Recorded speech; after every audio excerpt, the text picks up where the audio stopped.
சொல்லி விடைபெறலாம் என்று சொல்கிறேன். இந்த கூட்டம் எதற்கு நடைபெறுகிறது என்பது உங்களுக்கு எல்லாம் தெரியும். இன்னொரு 50-60 நாட்களிலே ஒன்றிய அரசுக்கு உரிய தேர்தல், பாராளுமன்ற தேர்தல் வருகிறது. எதற்காக வருகிறது என்பதை நீங்கள் எல்லாம் சிந்தித்து கூட்டத்தை பார்க்கும் பொழுது இன்றைக்கே வெற்றி கட்டியம் கூறி தெரிகிறது.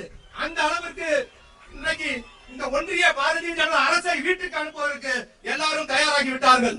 மதத்தை வைத்து அரசியல் செய்தார்கள், மொழியை வைத்து அரசியல் செய்தார்கள். அது மட்டுமல்ல, இன்றைக்கு நீட் என்ற ஒரு தகுதி தேர்வை கொண்டு வந்து தமிழகத்தை சேர்ந்த மாணவர்கள் படிக்க முடியாமல் செய்துவிட்டார்கள். மருத்துவ படிப்பு எட்டா கனியாகிவிட்டது. அதோடு மட்டுமல்ல, சமீபத்தில் வெள்ளம் வந்தது. சென்னையிலே 4 மாவட்டங்கள் கடுமையாக பாதிக்கப்பட்டது. தென் மாவட்டங்களிலே 3 மாவட்டங்கள் கடுமையாக பாதிக்கப்பட்டது. ஆனால் தமிழ் தாய் வாழ்த்தை முதலில் பாடுவதை கூடாது, தேசிய கீதத்தை பாடு என்று சொல்கிறார்கள். 70 ஆண்டு கால தமிழக சட்டமன்ற வரலாற்றிலே நாங்க வேடிக்கை தான் பார்க்க வந்தோம். எங்களை கூட சிக்கல விட்டார். ஏன்னா நம்ம பாராளுமன்ற உறுப்பினரோட அப்பா வேற யாரும் இல்ல. யாரு நம்ம அதெல்லாம் பொய் இல்ல. நீங்க கோச்சுக்காங்க. நம்ம சின்ன பையனை கேட்பேன், யார் நம்ம தொகுதினா, ஏன் நம்ம அருண் நேர் தாங்க. நான் சொல்லுறேன், சத்தியமா சொல்றேன். ஏன்னா இந்த பாரி வந்தருக்கு 4,71,000 ஓட்டு லீடு வாங்கி கொடுப்பாங்க. நம்ம அருண் நேர 6 லட்சம் ஓட்டு வித்தியாசம் ஜெயிக்க வைக்கணும். இது உறுதி. ஏன்னா அண்ணன் பொன்முடி என்னன்னு தெரியும். அவங்க பையன் தான் இப்ப கள்ளக்குறிச்சி எம்பி. அடுத்த அப்படி அண்ணன் நேரு பையன், அங்கிட்ட என் வேலை பையன், அங்கிட்ட MRK பன்னீர் பையன், வேற யாரும் இல்ல. நம்ம பையனுக்கு தான் இல்ல. ஏன் வரக்கூடாதா? எவன் வேணா வர்றான். ஐயா வந்ததோட சரி. இந்த பாரி வந்த அப்புறம் வந்தாரா பின்ன? அதனால நம்ம ஆளே தான் வரணும். அதனால அண்ணன் அவர் பொன்முடி இருக்கா பேச.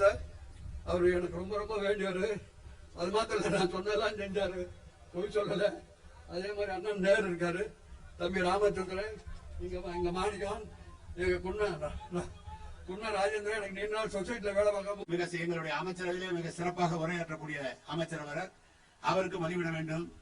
ஆனால் இங்கு வந்திருக்கின்ற நமது வைரமணி அவர்கள் எடுத்து சொன்னது போல எத்தனையோ பிரதமர்களை இந்த நாடு கண்டிருக்கிறது. நேரு அவர்களை கண்டிருக்கிறது. அவர் இந்தியாவை கட்டமைத்தவர். இந்திரா காந்தி அவர்களை பிரதமராக இருந்தார்கள். இந்திரா காந்தி மற்ற நாடுகளை போல இந்தியாவுக்கு பெருமை ஊட்டியவர். ராஜீவ் காந்தி அவர்கள் இருந்தார்கள். இன்றைக்கு நம்முடைய கம்யூனிகேஷன்ல அவர் வந்த பிறகுதான் அது வந்தது. ஏன் இன்னும் சொல்ல போனால் நம்முடைய பிரதமர் அவர்கள், பாரதிய ஜனதா கட்சியினுடைய பிரதமராக இருந்த வாஜ்பாய் அவர்கள் கூட இந்த தங்க நாற்கரை சாலை அவர்கள் தான் கொண்டு வந்தார்கள். ஆனால் எந்த திட்டமும் செய்யாமல் எதிர்கட்சியை அழிப்பதே ஒரே குறிக்கோளாக கொண்டிருக்கிற ஒரே பிரதமர் இந்த மோடி மட்டும்தான். அவர் மட்டும் மீண்டும் வருவார்கள். இந்தியாவில் இனி தேர்தல் என்பதே இல்லை என்பதை அனைவரும் இன்றைக்கு பேசிக் கொண்டிருக்கிறார்கள். இந்த தமிழ்நாட்டில் அவர்களால் வர இயலாது, கேரளாவிலும் வர இயலாது. ஆனால் வடநாட்டிலே அவர்கள் கடவுளின் பெயரால் சொல்லி ஆட்சிக்கு வர துடித்துக் கொண்டிருக்கிறார்கள்.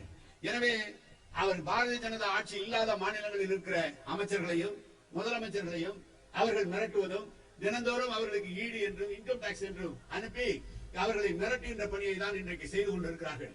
நாமெல்லாம் இருக்கிற நாட்டில் இருக்கிற மக்கள் முதலமைச்சரை பார்த்து எங்களுக்கு இந்த கோரிக்கை வேண்டும் என்று போராடுவது வழக்கம். ஆனால் நாட்டில் இருக்கிற முதலமைச்சரை சென்று மோடி எதிர்த்து போராடுகின்ற நிலை இன்றைக்கு இந்தியாவில் இருந்து கொண்டிருக்கிறது. எனவே விவசாயிகள் இன்றைக்கு கடுமையாக போராடி கொண்டிருக்கிறார்கள் டெல்லியிலே.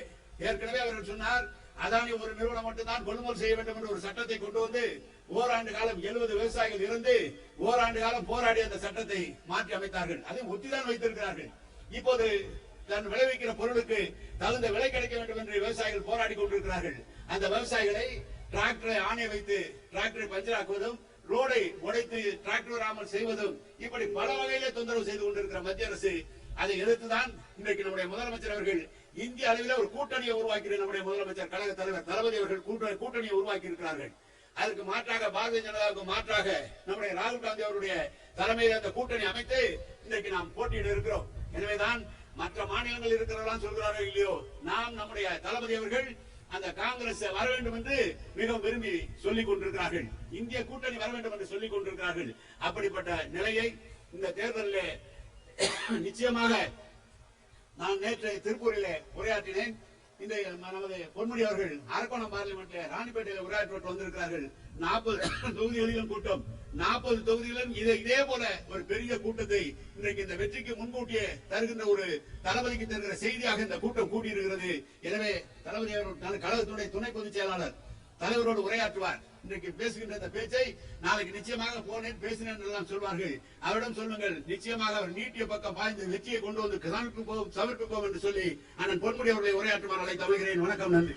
செய்திகளை உண்மைத்தன்மையுடன் உடனுக்குடன் தெரிந்து கொள்ள தி கிரேட் இந்தியா நியூஸ் சேனலுக்கு சப்ஸ்கிரைப் செய்து எங்களுடன் இணைந்திருங்கள். எப்போதும்